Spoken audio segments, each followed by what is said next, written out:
that we are ready even to face the whole world if they come against us. Our freedom is now or never, and the world must listen to us, because what we want is nothing but Biafran independent, Biafran freedom. We don't dialogue with anybody. We're not at peace with anybody. Confirm. With that, I think it's time for me to get into my presentation today to you. My fellow Biafran people, all hail Biafran. This is me, Capo Daniel, of the Ambazonia Governing Council, a top aide to the Governing Council, and the Deputy Defense Chief of the Ambazonia Defense Forces. As our leader of the Ambazonian Liberation War, the President of the Ambazonia Governing Council, Dr. Cho Lucas Ayaba, have lent his support to the Biafran movement. It is our obligation to support you and to make sure Biafran is free and independent, and equip your youth with information that they need to liberate themselves. So I come today to you like an allied, like a friend, like a fellow Pan-Africanist. There is no use for Ambazonian freedom if Biafra is not free. We are tied together, we will fight together, we will be free together. That's a decision that our leaders have made, Nnamdi Kanu and Dr. Cho Ayaba, that we must follow. Our people are coming together, and it's very important. I want to thank Honorable Azoka in the United States for inviting me, and also to thank the patron and veteran Uche Bakwe, who have lived through the war of Biafra, and we have had a deep moment to discuss with that community, the North America Biafran groups, to attend. You open your fundraiser for me. I speak to your people, and I see the fire in you guys. I see the thirst for freedom, and I see the love for the people of Biafra. I've seen the pictures, the horrible images coming from Biafra land. It pains me, and it's the same thing we are going through in Ambazonia. So as a people facing common genocide from two allies, La République du Cameroon and Nigeria, we must come together and do the right thing to fight this common enemy. Cameroon and Nigeria have signed documents to fight against Biafra and Ambazonia together. It is but natural that we, the Ambazonians, we will fight together in the trenches with the Biafra, if need be. So I'm coming today to answer my own call to the Biafran people as they reach this critical stage in their liberation movement, and I want them to know that this election that is coming up on the 6th of this month of November is very, very crucial, and they are at the crossroad of their freedom. So I will give you what I have, which is what I have given to the leaders. And everywhere in Biafra, every Biafran, you know, me, I have the privilege because I'm not our leader. I am an activist and a top official, so I can say things that are in my mind and I don't get into trouble. So I'm going to say things the way they are. In Ambazonia, they know me as Mr. No Connie, sense past king, because I say things the way they are. I don't do Connie. I don't play with words. I just say them the way they are, like it or not. But I promise you that is what you will get from me. Everybody you talk to in Biafra, whether it's the soldiers in the Eastern Security, the National Guard, and everybody, the activists and the community, everybody is complaining about DOS, HOD, and all those structures that were there. And it's just natural. Complaints are natural.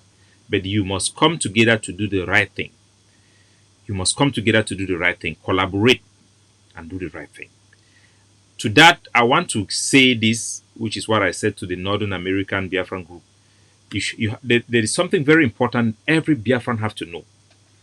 When your house is on fire in Africa, you don't wait for the fire brigade. You do whatever needs to get done to stop that fire. You use ground, you use water, you remove your valuables, you hide your children, you save your property from fire. There is fire in Biafra being led by Nigeria, the arsonist.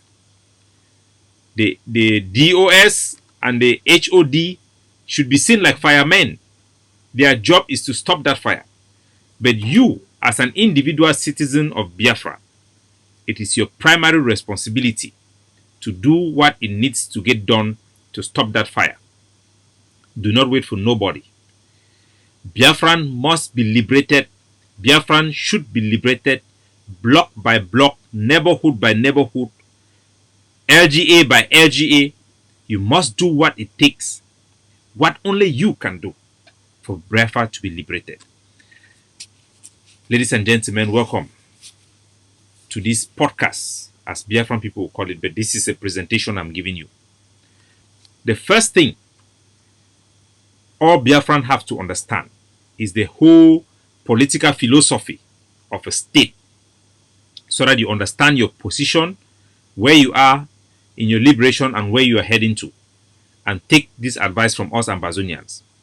We have been in the trenches, and even though we didn't go through the war like you guys did in the civil war, but we are certainly very advanced, well understood how the international system works and how liberation struggle works. So I'm coming today to advise you people.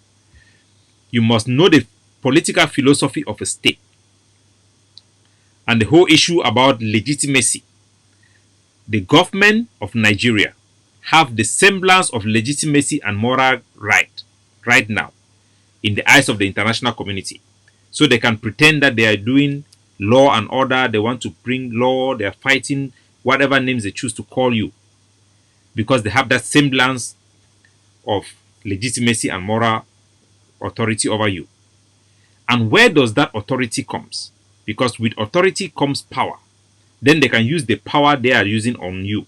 They can brutalize your people, burn down villages, make any type of flimsy excuse, and the international community will be quiet because it's inconvenient for them to intervene at this stage. What Nigerians, Biafrans needs to know is that the state's power and authority is justified legally under international law by the consent of the people.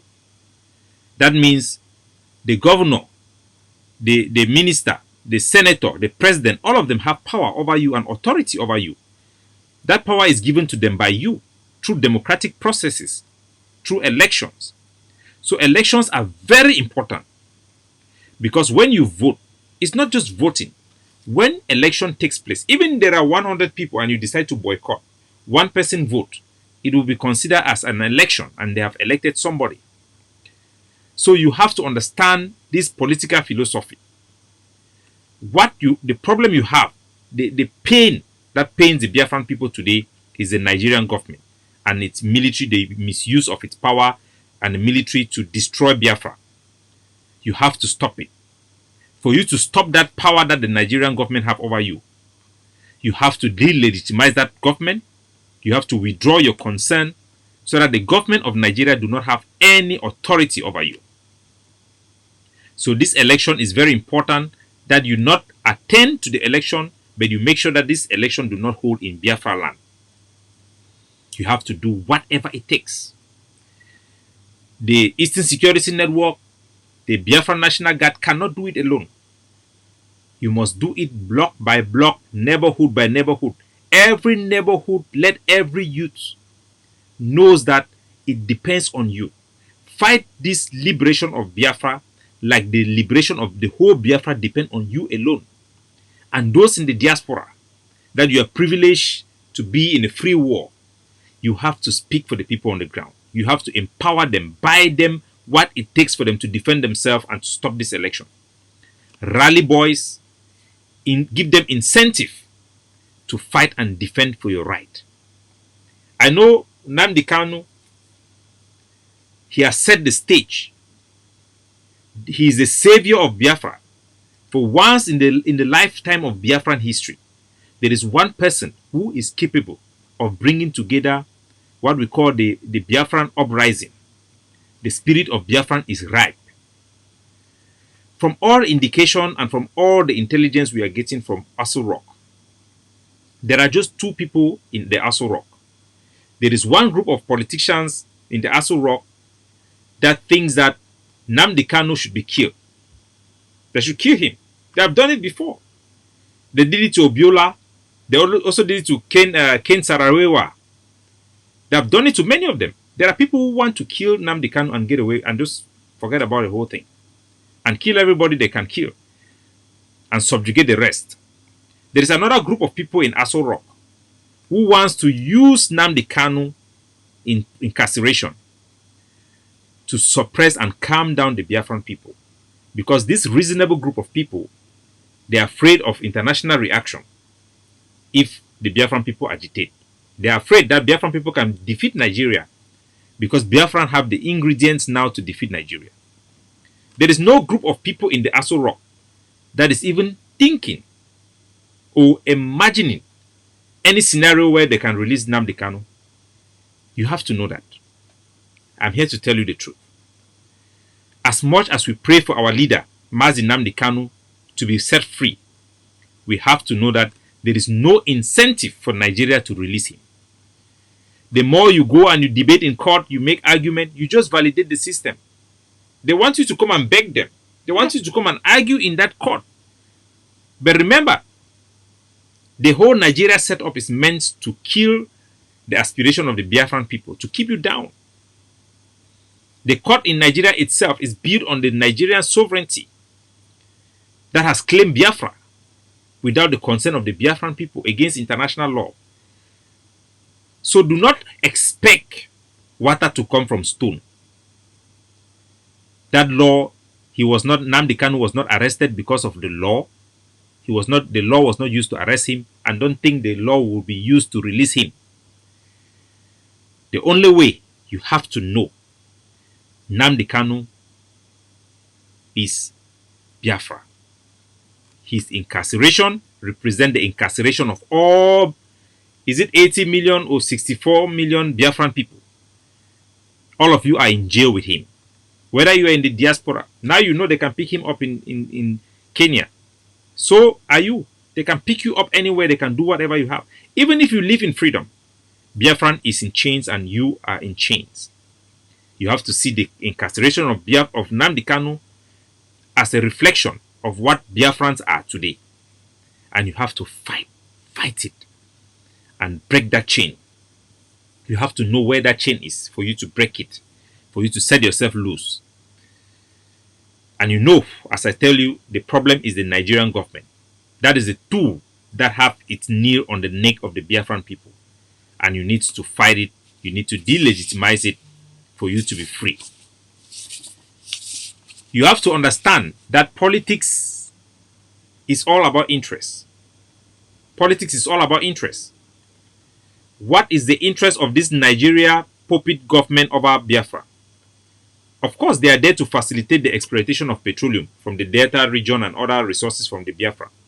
But as happy slaves to the conglomerate that are in the UK and all these international bodies that are keeping that system running, what is the benefit of the people who are there? They have come up with their own idea, is to industrialize the northern part of Nigeria, extracting resources from the southern part to enrich themselves, and make the southern part of Nigeria to become a perpetual zone where they are just consumers, beggars. You have to stop it. You have to stop trade. You have to stop importation of goods produced in the north of Nigeria. You have to ban it. You have to pin them where it pains. There is a time for everything, as the Bible says. There is time to build, time to destroy. It's time to break bridges between the south and the north. You have to cut it off. Of course, there is a price to pay for your freedom if you really want freedom. A lot of Biafrans have traveled. They are well traveled everywhere. They live in Japan, America, Europe, everywhere. And you know very well, those who live in America, they say freedom is not free. There is a price of Biafran freedom. Are you ready for freedom? If you are ready, you have to do what it takes. And what it takes will be waiting for nobody, but getting your job done. Stop arguing within yourself. Don't be overconsumed, because you are lucky that Nnamdi Kanu have put up already a structure that can balance itself.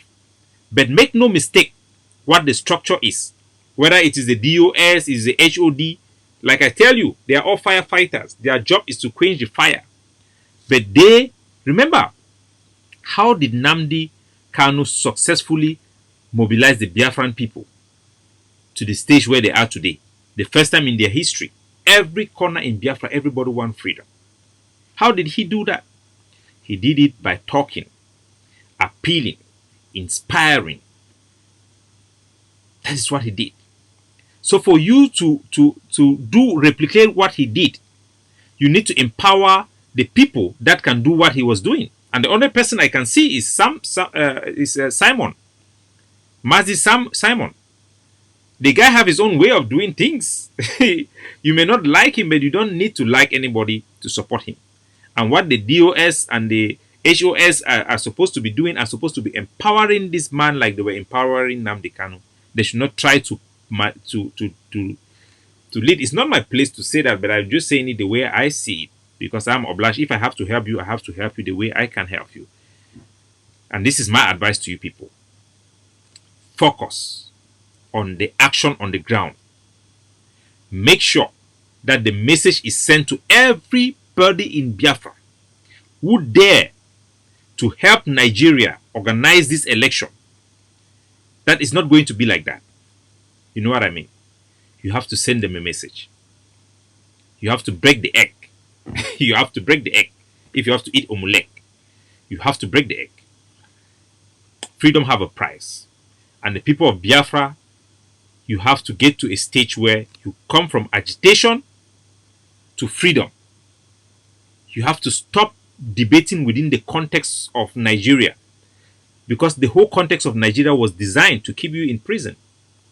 Remember, Nigeria itself used to have 3 states, like 3 countries within it, because people constitute a country. 3 states. You have the northern region, you have the eastern region, and then you have is it Enugu? Let me call you the capital. You have Kanu, or you have Kaduna, which was the north. You have Ibadan, you have the Enugu. These were the capital of the 3 people in Nigeria with their legislature. These people have the inalienable right to form their government and decide their political outcome. You cannot amalgamate them without their consent. It is illegal. So they have divided Nigeria now into 2. You have the north and the south. And when I listen to you guys, or you all talk about south, southeast, Biafra, south, southeast. Now they have added even the western region to the south. It's now the southwest, southeast, and southeast. These are all language of the enemy to keep you confused, to keep the demography under psychological control. You have to stop using all this nomenclature, all this caricature of yourself, because they want to put fear in you. They want to make you inferior. Just like Kunta Kinte, they had to beat him up, change his name, let him call himself the way the white man wants him to be called, for him to be in that state of servitude, slavery. You have to transform the Biafran movement from agitation to independence. And that will mean that you have to leave behind a lot of things. There is tribalism, which is a very good aspect to reinforce what you are doing, but can negatively play against you, because the Biafra have been divided by Nigeria between south and southeast. You have to focus on your nationalism spirit, Biafran nationalism. You have to focus, move slowly, not away from, but towards nationalism, away from Biafran being an Igbo state. It is a home for the Igbo people, but there are more than Igbo people in Biafra. Remember, international politics is about interest. And the interest in the international community, especially the United States, which is very crucial in your liberation movement, lies in the Delta region, the Niger Delta region. And you need to appeal to the youth there. The people of the Delta Niger region need to know their nationalism, their nationality, not their tribes. You need to do what it takes to get freedom in Biafra. So my fellow Biafrans, 4 days to go. Make sure Nigeria hear you. Make sure you delegitimize Nigeria. Let nobody be in Biafra that will represent Nigeria in Biafra land, to give them the authority that will be used to kill you, used to burn your villages and kill your people, like we have seen in video footages that come up. We are together in it. The Ambazonia people, as our leader have said, we are ready. We are ready. You know what I mean. God bless you. and have a good day.